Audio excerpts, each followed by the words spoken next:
Hi, this is Mardy once again and welcome to my channel.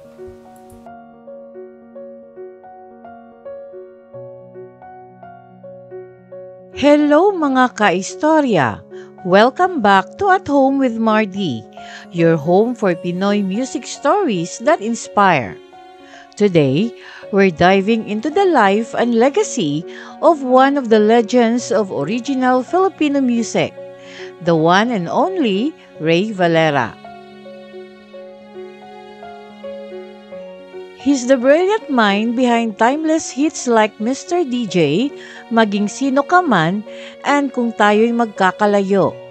But did you know that before becoming an OPM icon, Rey actually dreamed of being a rock star? Or that one of his most famous songs is the one he regrets writing?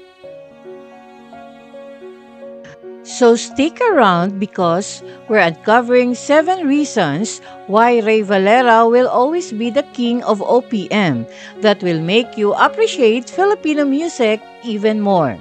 So hit that like button, subscribe if you love OPM, and let's rewind time with the music that shaped generations.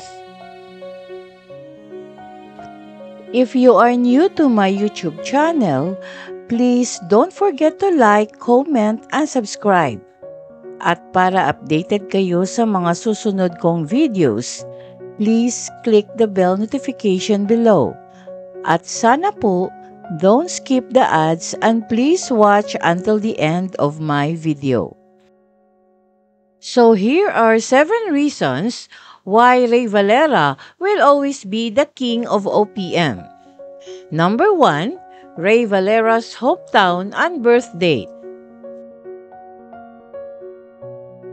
Reynaldo Valera Guardiano, na mas kilala sa pangalang Rey Valera, ay ipinanganak noong May 4, 1954 sa masigla at makulay na bayan ng Mekaoyan, Bulacan, Philippines. Lumaki siya sa gitna ng buhay na puno ng musika at rich na tradisyon ng kanyang hometown, kung saan ang kwento at awit ay bahagi ng araw-araw na buhay. Mula sa simpleng simula, unti-unti siyang umangat at naging isa sa pinakakilalang singer-songwriters ng bansa na kilala sa paggawa ng mga kanta na tumatagos sa puso ng bawat Filipino. Number 2, Rey Valera started in a rock band. Bago pa man naging sikat na solo singer-songwriter si Rey Valera na kilala natin ngayon, gumugol siya ng 7 taon sa mundo ng rock music. Siya ang lead vocalist at bass guitar player ng bandang tinatawag na Electric Hair Band, kung saan na-enhance niya ang kanyang musical skills, natutunan ang dynamic ng pag-perform sa stage, at naranasan ang thrill ng paggawa ng music kasama ang grupo. Ang mga taon na yun sa band ang naglatag ng foundation para sa kanyang future success at hinubog ang artistry at passion na magiging tatak niya sa kanyang solo career. Number 3, Rey Valera wrote a major hit for another singer early on. Sa early age pa lang ng career ni Rey Valera, nag-iwan na siya ng malaking marka bilang songwriter nang isulat niya ang kantang Mr. DJ para sa batang si Sharon Cuneta.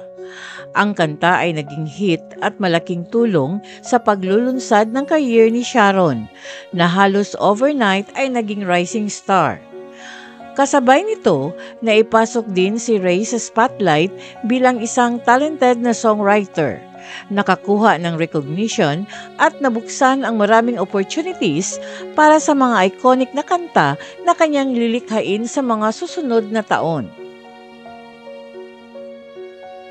Number 4, Rey Valera regret over a song he wrote. Kahit naging hit ang Kung Tayo'y Magkakalayo, inamin ni Rey Valera na medyo na-regret siya sa pagsulat nito. Paliwanag niya, kahit na deeply touching ang kanta at tumama sa puso ng maraming tao, baka ang emotional message nito ay unintentionally nagdulot ng sadness o heartbreak sa ilang listeners.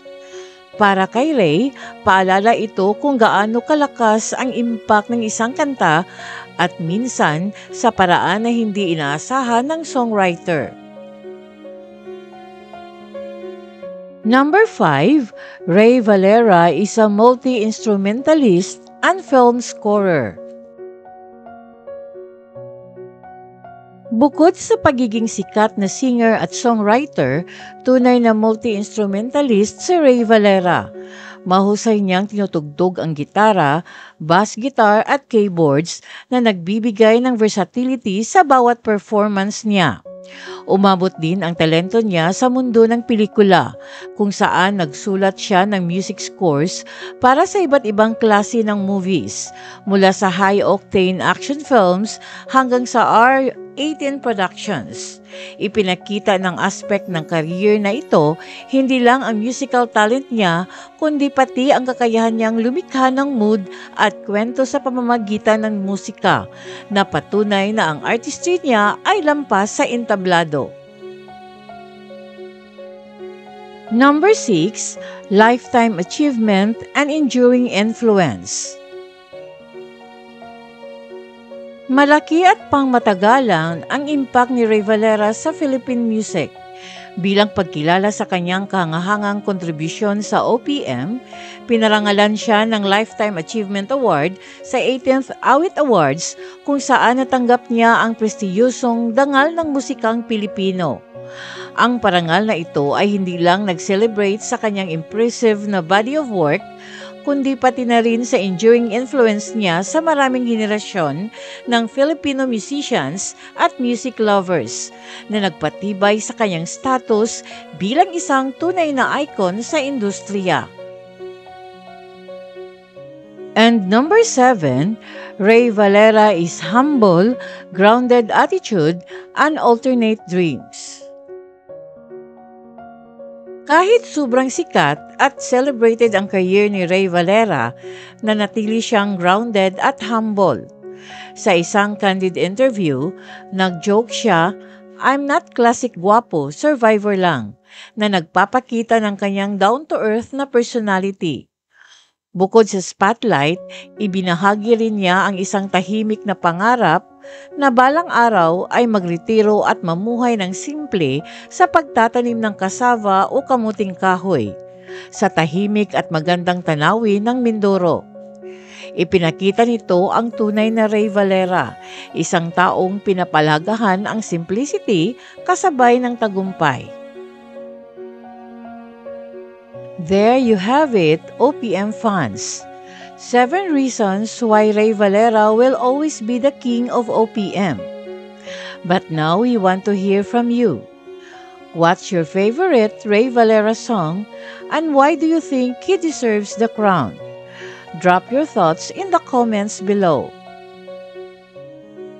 If you enjoyed this video and want more fascinating stories like this, make sure to hit that like button, subscribe to the channel, and ring the bell so you won't miss any of our future videos. Thanks for watching, and I'll see you in the next one. Daghang salamat! And according to Rebecca McIntyre, to succeed in life, you need 3 things: a wishbone, a backbone, and a funny bone.